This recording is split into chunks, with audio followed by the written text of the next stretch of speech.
Let's get started with our first news. Ilia Topuria responds to Paddy Pimblett. After his stunning TKO victory over Michael Chandler, Paddy Pimblett didn't hold back when speaking about a potential matchup with Ilia Topuria. In fact, he took a direct shot at Ilia, calling him completely irrelevant in the current lightweight picture. Paddy said, "To be honest, I forgot about him. I forgot all about him, or I would have mentioned him in the cage. You know what I mean? I don't call him hand sanitizer boy anymore. He's now just IT. But as I say, I literally forgot all about him. That's how irrelevant he is," Paddy continued, showing no respect for Ilia's accomplishments or ranking. "I'm ranked higher than he is at lightweight, so you know, I'd love to welcome him to 155, but apparently he's sitting out and waiting for a title shot. But come on, what I've just done to Chandler, that's the blueprint to beating Ilia. He's even more of a hand than Chandler is. Like, I'll do the exact same things to Ilia that I did to Chandler." Paddy believes his recent performance is the ultimate proof of his evolution as a fighter. He sees Ilia as just another name, someone he can dismantle the same way he did Chandler. He's confident, almost dismissive of Ilia's threat level. To him, Ilia isn't someone worth chasing, but if the opportunity comes up, he's ready. But of course, Ilia Topuria had something to say in response, and when he speaks, you listen. With his eyes set on bigger goals, he didn't ignore Paddy's comments. Instead, he welcomed the challenge with open arms, and maybe even more excitement than before. Ilia said, "What excites me more is a fight with Paddy. That fight excites me even more." Then, Topuria threw in a bold proposal. If they could put that fight in Spain, in the Bernabeu Stadium, that would be something special. I know Dana doesn't like to put events in stadiums, but that's the only stadium in the world where they can close the roof.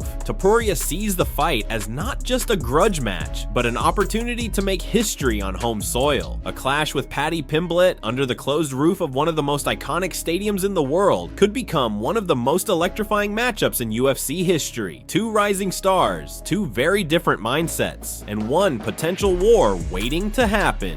Moving on to the second news of the day, Movsar Evloev speaks out on how he plans to beat Alexander Vulcganowski and capture the UFC featherweight title following recent rumors and speculation about the next featherweight title challenger. It looks like Alexander Vulcganowski has his sights set on Movsar Evloev. Vulcganowski stated that he's interested in defending his belt against Movsar, recognizing the undefeated Russian as a legitimate threat and a worthy opponent. In response, Movsar joined the Overdogs podcast this week, and he didn't hold back when breaking down exactly how he plans to beat Vulcganowski. Movsar said, "I think if I trap him, I'll just push him to the wall, so he can't run from me. Yeah, don't let him move. And then he'll have to exchange with me. Then he will tire, or I'll break him, because I know that I have bigger power, better wrestling, and I can control this guy for 5 rounds or finish on the ground." Confident and methodical, Movsar made it clear he's not just showing up to compete. He's coming in with a specific calculated game plan, and he truly believes he has the tools to dismantle Vulcganowski's style, his pressure, his physical strength, and his wrestling dominance. Movsar believes all of it will overwhelm Volk. When asked about his striking, Movsar offered an honest reflection on how the public views his fighting style. He said, "For the last fight with Aljo, I was focused almost 100% on striking, because you see, everyone was only talking about how I have no finishes. Like, I just have a wrestling style. So I was trying to show them that I have good striking also. But unfortunately, he didn't get the chance to show that striking in full." Movsar explained, "In that fight, I couldn't show it because my opponent just took me down and tried to do jujitsu with me. That's why it's not easy to show your striking when you're just rolling on the floor." Even so, Movsar believes he's evolving fast, and he's determined to silence the doubters. With his elite wrestling, underrated striking, and unstoppable cardio, Movsar Evloev is ready to step up and prove he's the man to dethrone Vulcganowski and take over the featherweight division. The blueprint is set, now it's just a matter of time. Let's move on to another big story. Joe Rogan names the one fighter who he believes has more power than Alex Poatan Pereira. On a recent episode of the Joe Rogan Experience, Joe went deep into a discussion about the most dangerous strikers in the history of combat sports. And when it came to pure knockout power, Joe made it absolutely clear Alex Pereira is on another level.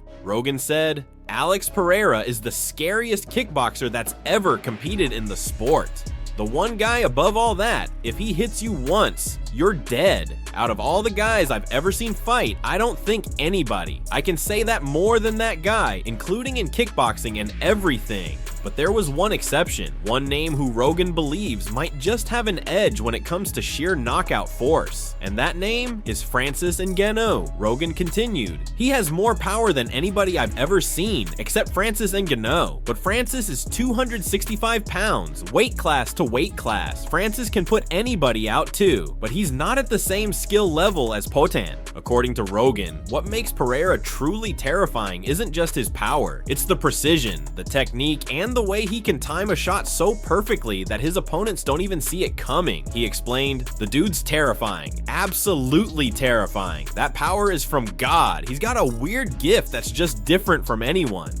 And it's hard to argue. Alex Pereira has already made a massive impact in both kickboxing and MMA, holding knockout wins over names like Israel Adesanya, Sean Strickland, and Jiri Prochazka. He's now the UFC light heavyweight champion, and many believe he might go down as one of the greatest strikers to ever set foot in the octagon. As for Francis Ngannou, despite leaving the UFC, his reputation as the hardest hitter on the planet remains untouchable. But what separates Pereira is the clean technique and that cold, calculated approach to every strike. Whether it's Francis's raw brute force or Poatan's precise power sniping, these are two fighters you simply do not want to get hit by. But in Joe Rogan's eyes, only one man holds the throne for the most terrifying striker in the game today, and that's still Alex Pereira. Moving on to another hot topic, Dustin Poirier weighs in on who he thinks Paddy Pimblett should fight next. After Paddy Pimblett's huge win at UFC 314, where he shocked fans by stopping Michael Chandler, the lightweight division has been buzzing. The 155-pound weight class is currently in a transitional phase, with veteran contenders still holding strong positions in the top 5, even as a new generation begins to rise. And one of those OG names at the top is former interim champion Dustin "The Diamond" Poirier, who just gave Paddy Pimblett some serious credit. In a recent interview with MMA Junkie, Poirier admitted that he's done doubting Paddy and that the Scouser has proven he belongs. He said, "Dude, he's legit. How can I deny him anymore? Chandler's a tough guy. I didn't think Chandler looked great. I thought he had a good first round. Got Paddy down, wrist rode him against the fence, but he looked flat after that." Poirier continued, "Paddy went out there, dropped the first round, came back confident, hit Chandler with some big shots. I mean, took him down. Who would have had that on their bingo card? Paddy is the real deal. You have to take him seriously now." That's a massive statement coming from someone like Poirier, who's fought and beaten the best of the best in the UFC. And now, he believes it's time for Paddy to face another big test, someone who will truly push him inside the octagon. Poirier said, "His next fight has to be a really big one. For me, as a fan, put him in there with Dan Hooker. That would be an incredible fight. The build-up would be fun. Dan's going to stand and trade with him. Dan has good takedown defense, good on the ground. That's the fight I think should happen." And honestly, he's not wrong. A fight between Paddy Pimblett and Dan Hooker would be must-see TV. Two fan-favorite brawlers, both willing to go to war, both with something to prove. Paddy wants to show the world that his win over Chandler wasn't a fluke. And Dan Hooker, he's always down for a scrap. With Poirier giving Paddy the nod of respect, it's clear that Paddy's stock is skyrocketing, and the lightweight division just got a lot more interesting. Now let's move on to another major headline. Islam Makhachev threatens to retire if the UFC forces him to fight Ilia Topuria. That's right, the reigning UFC lightweight champion Islam Makhachev has officially made his intentions clear. He's done with the lightweight division unless he gets the fight he wants. According to a new report by Russian outlet Low Kick MMA, Islam is now laser focused on moving up to welterweight. The plan? Double champ status. Initially, Islam had committed to one last title defense at 155, strictly for Arman Tsarukyan, a fighter he believed truly earned a rematch. But now, with Arman pulling out, Islam says that door is officially closed, and he's done waiting around for what he feels are pointless fights in a division he's already conquered. Tsarukyan was supposed to be the final test before Islam moved up. That fight falling through, it changed everything.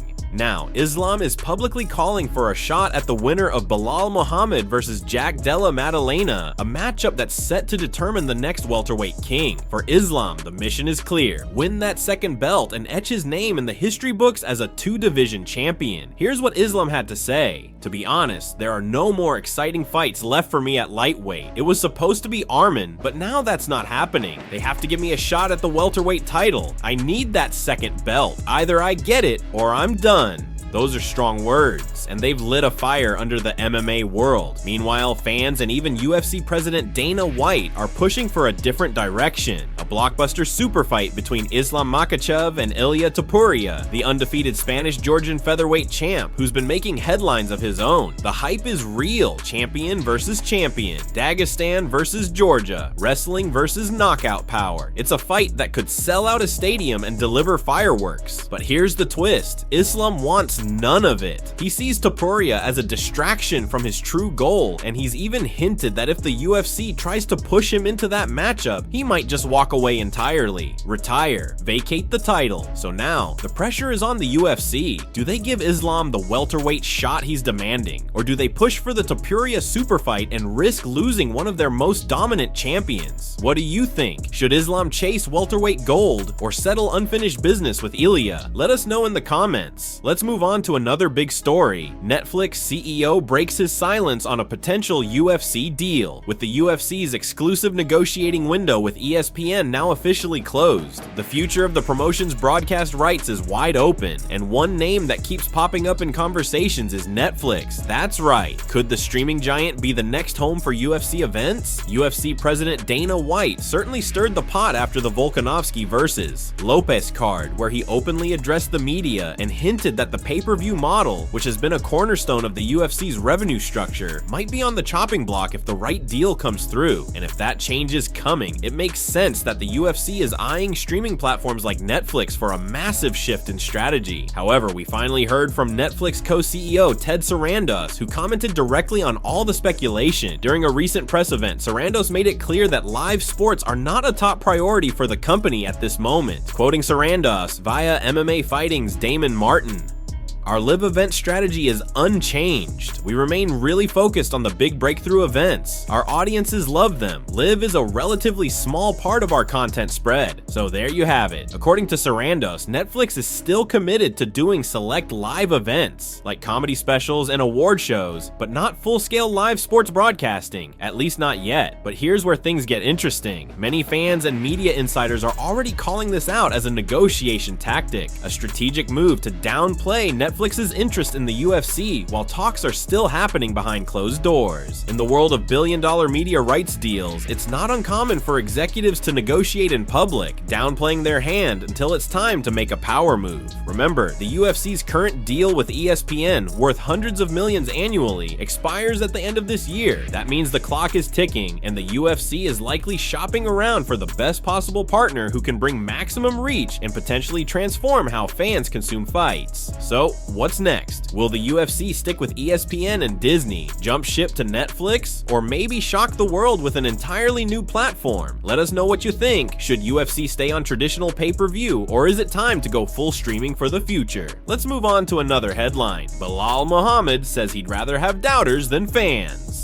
Ahead of his highly anticipated welterweight title defense against Jack Della Maddalena at UFC 315, reigning champion Balal Muhammad made it clear he doesn't want applause, he wants doubt. In a powerful and revealing interview with MMA Junkie, Balal explained that being underestimated has always been his biggest fuel. In his words, "I'm like, bro, go back, get away from me. I don't want the fans, I want the doubters. I want the people to tell me I'm going to lose, because it just makes me work that much harder."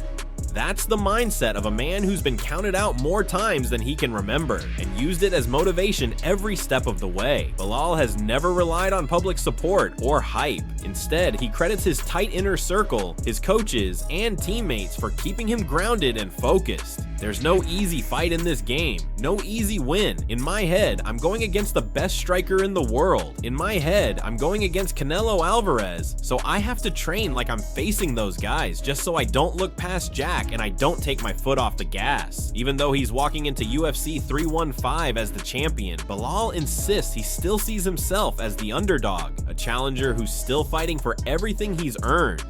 For me, it's not about defending the belt, it's still about fighting for the belt. I remember how long it took me to even get my title shot, how long it took to get noticed by anybody. I'm not going to let that go. He's not going to take it from me. And Balal didn't hold back when asked about former champion Kamaru Usman either. He drew a sharp comparison between Usman and another high-profile name. He's had over 2 years off. He's a podcaster now. He just likes to talk. I think he's kind of like McGregor where he misses it. He wants to stay relevant. So anytime there's a big fight or big name, he chimes in. He'll post a picture with Stylebender in the gym just to get people talking. But at the end of the day, there are hungrier guys now. Guys who are here and who've earned it. Balal isn't here for the spotlight. He's here for legacy. And come UFC 315, he's ready to remind the world why he's the king of the welterweights.